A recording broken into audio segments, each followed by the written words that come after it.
Na itakuwa sabato hata sabato, mwezi hata mwezi, wanadamu wote watakuja kuabudu mbele zangu, asema Bwana wa majeshi.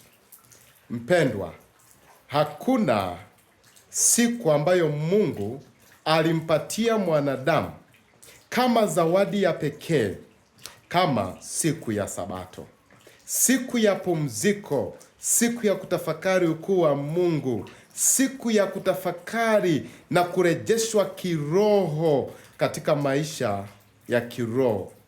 Na hivyo ninakutakia Sabato njema. Unapoingia katika masaa matakatifu ya Sabato, tafakari ukuu wa Mungu maishani mwako.